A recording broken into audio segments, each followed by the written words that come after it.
Before we begin, viewer discretion is strongly advised. The following is for educational and entertainment purposes only. This is the verbatim federal courtroom testimony of the Sean Diddy Combs trial, as reported by Urban Scope News. The courtroom was dead silent as the judge called the next witness. All eyes turned toward the back as a familiar figure emerged, one that no one expected to see. The door opened, and in walked Caresha Brownlee, better known to the world as Young Miami, one half of the platinum-selling hip-hop duo City Girls, and, until recently, one of the most prominent names attached to Diddy's romantic orbit. Gasps rippled through the gallery. Even Diddy, seated at the defense table with his lawyers, visibly flinched. For nearly 2 years, their relationship had played out in the spotlight on yachts, red carpets, and viral Instagram stories. Now, she was not sitting beside him in support. She was staring him down from the witness stand. Wearing a sleek black suit and her signature long weave cascading over her shoulders, Young Miami took her oath with a calmness that belied the storm brewing beneath her polished appearance. Her voice, when she spoke, was clear and unshaken. "I never thought I'd be here," she began, locking eyes with the jury. "Not in this way. Not after everything we went through, everything I kept quiet about." Her testimony came on day 12 of the federal case against Sean Combs, which has gripped the entertainment world with its disturbing allegations of coercion, trafficking, and abuse cloaked behind a billion-dollar music empire. Until now, Young Miami had publicly defended Diddy. In 2023, she denied any mistreatment and brushed off rumors, but her presence in court signaled something had changed. "I want to be clear," she said. "What I'm about to say, I didn't come to destroy anybody. I came because I finally found the courage to speak for myself." The judge nodded silently. Young Miami recounted how their relationship began casually in 2021. "It was fun at first, lavish. He was charming, powerful. He made you feel like you were chosen," she said. But things shifted over time. She described moments of emotional manipulation, sudden isolation, and private episodes that clashed with the image Diddy projected in public. "He didn't hit me," she clarified, "but he knew how to hit where it didn't bruise. He made me question myself, my worth, even my own reality." The courtroom sat frozen as she recalled an incident where she tried to walk away from the relationship, only to be bombarded with gifts, money, and threats disguised as concern. He'd say, "You good without me? Really? Let's see." And suddenly, stories would start popping up in the blogs. Embarrassing stuff. Things no one else would know but him and me. Diddy looked down, unmoving. As the first day of her testimony concluded, the media scrambled to cover the unexpected bombshell. Reporters crowded the courthouse steps. Twitter and TikTok exploded with clips and commentary. Young Miami hadn't just flipped the narrative, she shattered it. And this was only the beginning. The courtroom was still adjusting to the shock of her presence when Young Miami returned for her second day on the witness stand. The atmosphere was heavier now. Spectators leaned in, jurors sharpened their attention, and even the defense team seemed more reserved. The glamour had been stripped away. What remained was the slow, painful unraveling of what had happened behind the velvet curtain. "He was two different people,"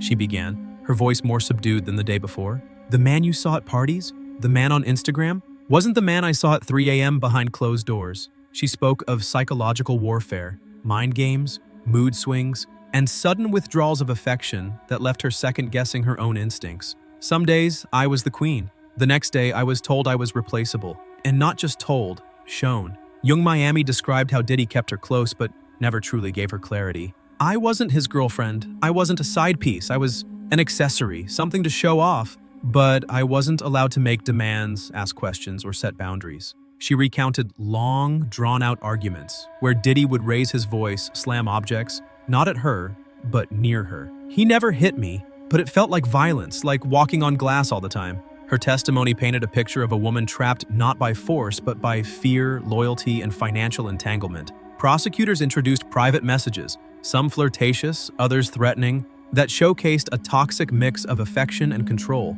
In one text, Diddy allegedly wrote, "You're too emotional. You forget who put you on that jet." Another read, "Don't embarrass me again. You know what happens when you do." Her eyes flicked briefly toward the defense table. Diddy sat frozen, his gaze locked on nothing. Young Miami continued. She talked about moments when she tried to end things, only for the cycle to restart. "He knew how to reel you back in. Gifts, trips, public praise, and just when you felt safe again, he'd twist it." She described an incident at his Star Island mansion in early 2022 where she was told not to speak to another male guest, then later accused of disrespecting the brand. "He didn't want a woman, he wanted a reflection, someone who'd reflect back whatever image he wanted the world to see." One of the most haunting moments came when she said, plainly, "There were times I felt like I didn't own my own name anymore, like I was rented. Even my Instagram captions were sometimes approved before I posted. The courtroom sat in stunned silence. As she stepped down for the day, cameras flashed through the windows, and a wave of murmurs followed her out the door. A judge's gavel could only do so much to contain the emotional impact of what had just been laid bare. The third day of testimony brought a shift in tone.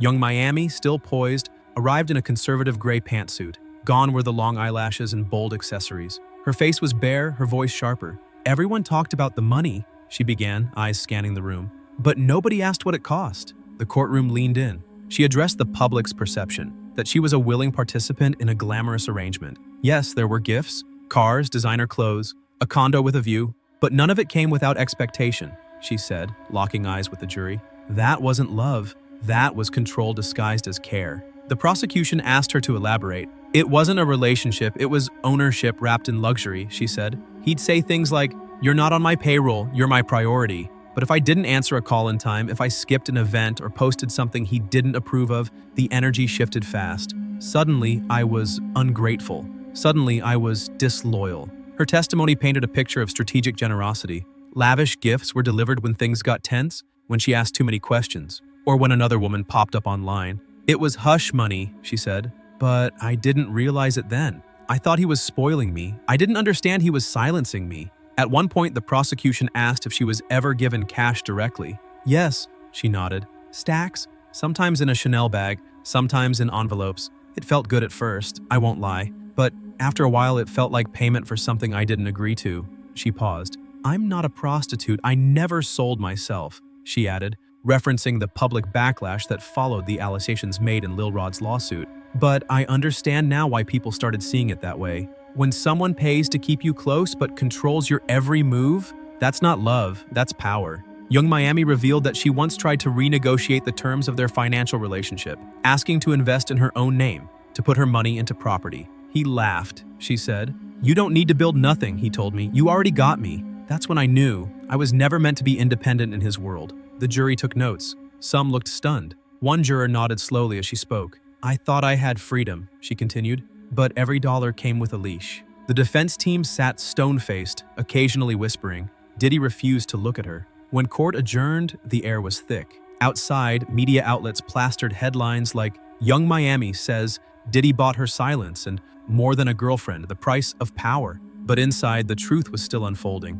On day 4 of her testimony, Young Miami's voice trembled for the first time. "I used to brag about being invited to the most exclusive parties in the industry," she said. "Now I wish I had never walked through those doors." The courtroom fell silent. Young Miami was referring to what insiders have long whispered about, but few dared to confirm. Sean Diddy Combs' infamous freakoffs. According to multiple lawsuits and leaked accounts, these were more than just A-list get-togethers. They were orchestrated events where NDAs were signed, phones were confiscated, and pleasure was curated for powerful men behind closed doors. "I didn't understand what I was walking into at first," she testified. "He told me it was a celebration of freedom, that everyone there was consenting, that nothing illegal happened, but over time, that started to feel like a lie." She described the eerie protocols, rooms where women were selected like bottle service, masked guests watching from the walls, and Diddy often acting more like a director than a host. "There were rules you didn't know existed until you broke them," she said. "Who you could speak to, what you could wear, where you were allowed to stand." Prosecutors introduced an old party invitation marked "confidential" that had been recovered from an encrypted iCloud backup. It included coded dress instructions and a requirement to surrender all recording devices. On the bottom, in fine print, "No entry without signed agreement. Violations will result in removal and permanent blacklist." The jury stared at it, then at her. "Some women came back from those rooms crying. Others came out with cash or cars the next day," she said. "You learned not to ask questions, not if you wanted to stay close." At one party in Miami in 2022, she said she saw Diddy usher a younger artist upstairs alone after whispering something to his assistant. When Young Miami questioned it, she was told, "This ain't your place to worry, stay in your lane." She lowered her eyes. "That night broke me." The defense objected, citing hearsay. The judge overruled, noting it spoke to pattern and environment. She continued, "I didn't drink much at those parties. I was too scared. I'd seen too many people pass out and not remember what happened. I used to laugh it off, but deep down I knew something wasn't right." And then, the final blow. "One night I tried to leave early. He cornered me by the stairs and said, 'You leave now, you don't come back, you know too much.'" The courtroom froze. Outside, news outlets were already blasting headlines. Young Miami confirms Diddy's freak-off culture was real. Testimony describes party rules and silent witnesses. But inside the courtroom, it wasn't about the headlines anymore, it was about the reckoning. The fifth day of young Miami's testimony began quietly. The courtroom had grown used to her steady voice, her composure. But today, something was different. Her tone was sharper, her memories clearer. She had arrived at the part of her story where everything changed. "It was a private retreat in 2022, she began. "He told me it was just the two of us, no press, no cameras, just time together to reset." They flew out to a secluded island estate in the Caribbean, a location young Miami said she had never seen on a map. The staff was discreet. The guest list was supposedly non-existent. But when she arrived, she noticed something strange. Security guards at every exit, surveillance cameras pointing not just outward, but inward. "I started feeling like a guest in a place I couldn't leave." The second night, everything shifted. A woman arrived that evening, young, probably early 20s, young Miami recalled. She looked nervous, barely spoke. She wasn't dressed for a resort, she looked like she didn't want to be there. That night, young Miami said she heard raised voices coming from a private bungalow near the pool. A scream, short, muffled. She got up to check, only to be intercepted by one of Diddy's security staff. He said, "You don't need to be over there, go back inside." His tone made it clear, it wasn't a suggestion. She obeyed, but didn't forget. The next morning, the young woman was gone. No explanation. When I asked where she went, he just said, she was out of line, had to go. And that was it. No one spoke her name again. That was the moment, young Miami told the court, that everything became clear. "I realized then, it was never about love, it was about control. And if I kept staying quiet, I'd become a part of the silence that let stuff like that happen." Her voice cracked slightly. "I didn't help her. I didn't even ask questions, I just went back inside. And that's what's haunted me the most." She paused, eyes glassy but unblinking. The prosecutor asked if she believed others had witnessed similar things. "I know they have," she said, "but they're scared, just like I was." That statement triggered a ripple through the courtroom. On social media, the clip of young Miami whispering, "I just went back inside," began circulating immediately. Some praised her for finally speaking out. Others expressed heartbreak that it had taken so long. But for those inside that courtroom, one thing had become undeniable. This wasn't just a celebrity scandal anymore. It was a system of silence being dismantled, one voice at a time. By the sixth day of her testimony, the court had grown accustomed to young Miami's rhythm. Honest, measured, at times brutally raw. But what came next veered into territory even the prosecution hadn't fully anticipated. It began with a question from the assistant U.S. attorney. "Ms. Brownlee, can you describe the kind of pressure you faced once you tried to pull away from Mr. Combs?" Young Miami exhaled deeply. "It started the moment I said no." She described how after her final breakup with Diddy in early 2023, the tone of their communication changed overnight. Before, he'd be charming, smooth. He knew how to keep you close without ever letting you feel caged. But when I said I was done, when I stopped replying to his texts, the tone got cold. She received a call from a number she didn't recognize. The voice on the other end just said, "You don't want to make this ugly, Caresha." Then they hung up. She began noticing strangers showing up at public events, never saying anything, just watching. Same faces, same spots. I'd be at a fashion show in Milan, they were there. Backstage at Rolling Loud, same guy just standing by the exit. At first, she thought she was being paranoid, but then came the smear campaigns. Suddenly, stories were leaking, she said. That I was broke, that I was begging to get back with him, that I was chasing clout. None of it was true, but they were planted. I know how this industry works. Screenshots from tabloid tips submitted anonymously were entered into evidence. The names were fake, but the details were too specific to be random. Only someone in his circle would have known that stuff, she testified. More chillingly, she described a moment where she felt truly unsafe. "I was leaving a restaurant in Atlanta and a car pulled up beside mine. Tinted windows. It just sat there for 5 minutes, engine running, then it drove off. No plates, no words, just presence. At that point," she said, she started to reconsider going public. He still had power, still had reach, and I thought, what if they come for my family? I've got kids, I'm not trying to be a martyr. I just wanted to move on, but they wouldn't let me." When asked why she decided to testify anyway, she looked straight at the jury. "Because I know there are other girls still trapped in that cycle, and they're watching to see if I survive this."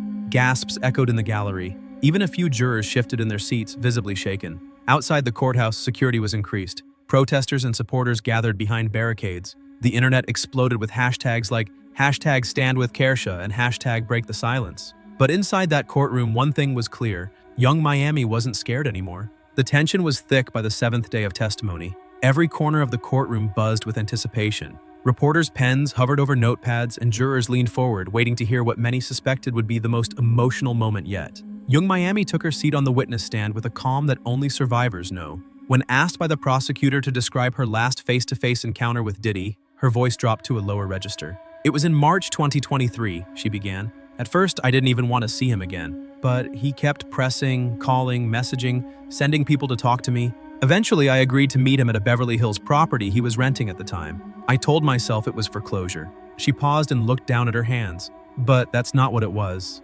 According to her account, Diddy greeted her like nothing had changed. Charming, casual, full of smiles. "He hugged me like I was still his girl," she said. "But the moment I told him I was done for real, that I wasn't coming back, the smile disappeared. He didn't yell. He didn't get physical. What he did," she said, "was far more calculated. He looked me straight in the eye and said, 'You think walking away is going to make you safe? Nobody just walks away from me. You leave, you vanish.'" Gasps rippled through the courtroom. Young Miami continued. Then he leaned back on the couch and said, "But I ain't mad. You'll come back when you realize what this world looks like without me in it." She said it wasn't just the words, it was the way he said them. Calm, controlled, like someone reciting a fact, not making a threat. "I knew then I had to get out for good. But more than that, I knew I had to speak." The prosecutor then revealed an audio note from that night, though not admitted into evidence due to legal restrictions. The note was described as young Miami whispering to her assistant moments after the meeting, "If anything happens to me, it was him."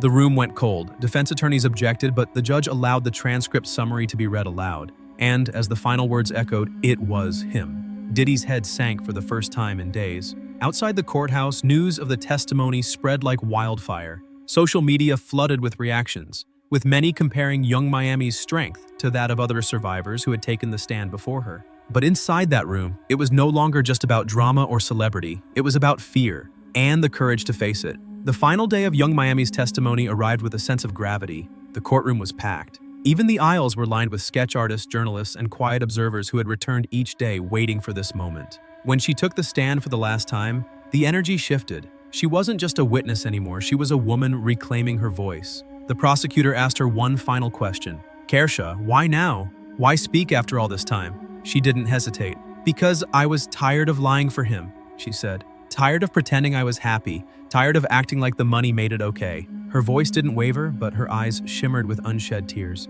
"For so long, I convinced myself that staying quiet was how you survived this business, that silence was safer than truth. But it's not. Silence just makes monsters stronger." She paused, scanning the courtroom. Diddy sat motionless at the defense table, lips tight, avoiding her gaze. "There are girls right now in this courtroom watching this on livestream who are caught up with men like him, who think being chosen is the same as being loved, who think a bag, a check, or a plane ride makes it worth it. I'm here to say, it doesn't." The judge allowed her to continue despite the moment technically stepping outside direct questioning. The room needed to hear it. "I'm not perfect," she said. "I played along. I posted the pictures. I said the things he wanted me to say. I laughed at things I didn't find funny. But deep down, I knew it wasn't right. I knew I was helping protect someone who didn't deserve protection." Her voice cracked. Speaking up wasn't about revenge. It was about freedom. The jury listened intently. One juror clutched a tissue. Another jotted down what looked like a quote from her closing words. Young Miami ended her testimony by looking directly at the judge and saying,